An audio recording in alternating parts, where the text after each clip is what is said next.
There have been many great legendary stories about people who have done illegal actions to help other people. For example, Robin Hood, who stole money to give to people who were less fortunate. But in Mexican American culture, we see a legendary figure named Joaquin Murrieta, a gold rush miner, who after a chain of events became a legendary Mexican figure.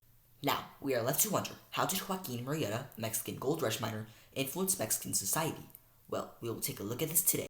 Joaquin Murrieta's early life isn't clear, but he probably lived around the 1830s to the 1850s. He was baptized in a Catholic church, specifically in Alamo, Sonora, Mexico, as proven by church records. He probably grew up working with the rancheros. Rancheros were people given land for their ranches. But he wanted to strike it rich, so he, his brother, and his wife decided to immigrate to California and try their luck at the gold rush. Murrieta, his wife Rosa, also known as Rosita, and his half-brother Jesus started a farm and worked a claim.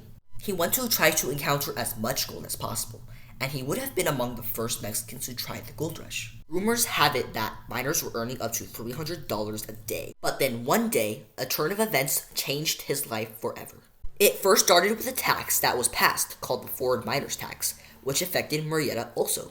Then, they had neighbors who would constantly taunt them and tell them that it was illegal for Mexicans to own a claim, largely because they were jealous of the amount of gold they collected. The three of them ignored them, but then the men told him that he had to give up his gold. He refused to do so, since agreeing would mean he would have lost tons of hard work and lost money that could have been used to start a family. So, they took Joaquin Murrieta and tied him to a chair while they tortured, raped, and abused his wife right in front of him, and then killed her, and then they left.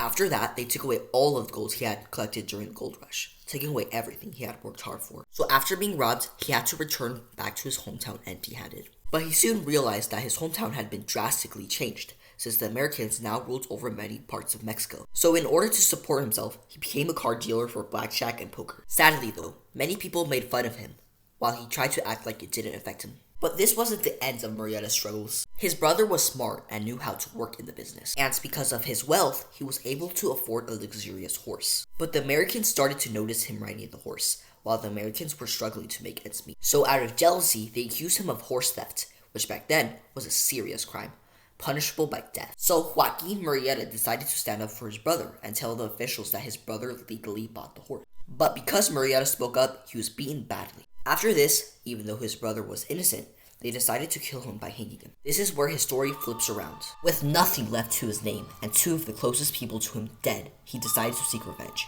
even if it came at the cost of his own life. This is the start of his legendary story. During the middle of the night, he went to the camp of the men who killed his brother, and killed one of the men, and chopped him up to pieces, scattering the pieces all around the camp so that the other men can see the pieces upon waking up. He did this to one man every night, but he was sneaky about it, especially since every time he came, the surviving men would try to get him, but failed. But this wasn't the end of his revenge. He started hearing about other Mexicans who were victims of abuse, so he sought to seek revenge on the biggest rapists and murderers by killing them. Since Mexicans were being severely abused and tormented by the Americans, they all saw Joaquin Murrieta as a hero. And because of Joaquin Murrieta, the Americans became too scared to bully the Mexicans, in fear that they might be the next person on Murrieta's kill list.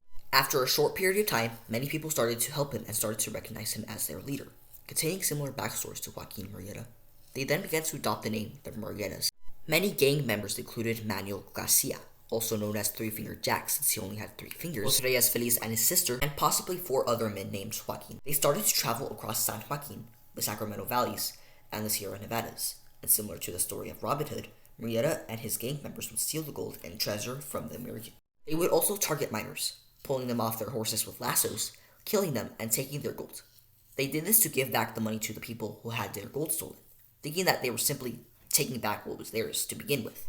But since Joaquin Murrieta and his gang were solely killing the white people when it was absolutely necessary, they left behind many other Americans who told other people and the California Rangers about Murrieta. So, the California Rangers placed a $6,000 bounty on whoever could catch Murrieta. But this wasn't easy. Harry Love, the head of the California Rangers, sought to find him, but failed. What made things even more difficult for them was that many people were named Joaquin at the time. So, they captured his brother-in-law and tortured him until he gave up the gang's location. On July 25th, 1853, they shot the 8 gang members of Murrieta and confirmed it was them when they found Three Finger Jack. Nowadays, the location where they were killed could be found on the Interstate 5 and Highway 33, which intersects at Coalinga, 255 miles from here. But no one knew what he looked like, but Harry Love claimed that he could identify who he was. So, he cut off the head of who he thought was Murrieta and placed it in a jar of alcohol to help identify if the head was truly his. He then put it on public display, charging people $1 to see it, which received a lot of attention. But it was then destroyed in 1906 due to a great earthquake and fire. In 1854, an author named John Roland Rich published a book called The Life and Adventures of Joaquin Murrieta, the celebrated California bandits.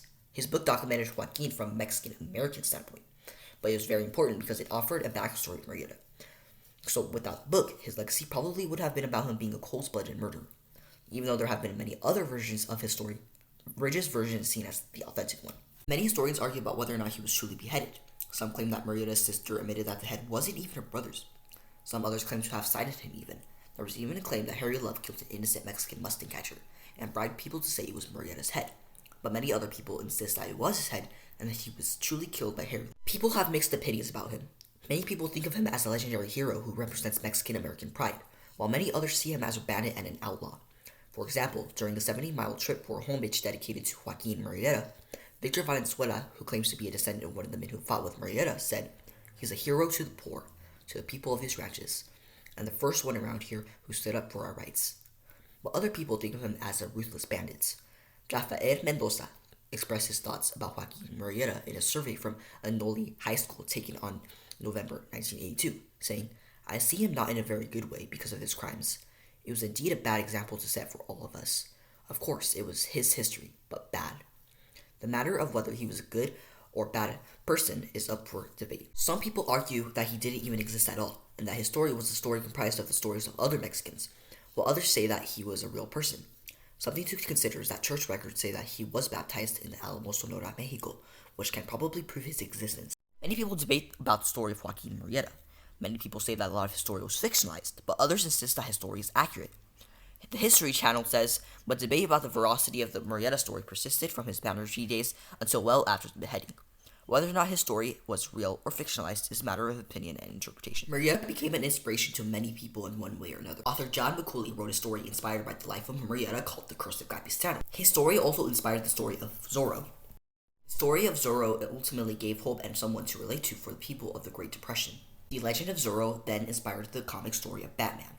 A filmmaker named John J. Valadez sought to find the head of Joaquin Murrieta in 2005, and after 10 years of searching, he believes he found it, all documented in the documentary The Head of Joaquin Murrieta, published in 2016. In 2015, he made a burial site for Murrieta, but ultimately, he has become a huge figure in Mexican-American culture, and has become a major example of resistance against the American government. He even inspired the famous Chicano poem, I Am Joaquin. Even though the poem isn't about him, the poem reflects on people similar to him. He has become a symbol of pride for Mexican Americans and is an inspiration to many today. Now, I want to ask you, do you believe he was a good person who fought for the social justice of Mexican Americans, a Mexican Robin Hood, or do you believe he was a cold-blooded murderer? Do you believe he was a subject of myth-making?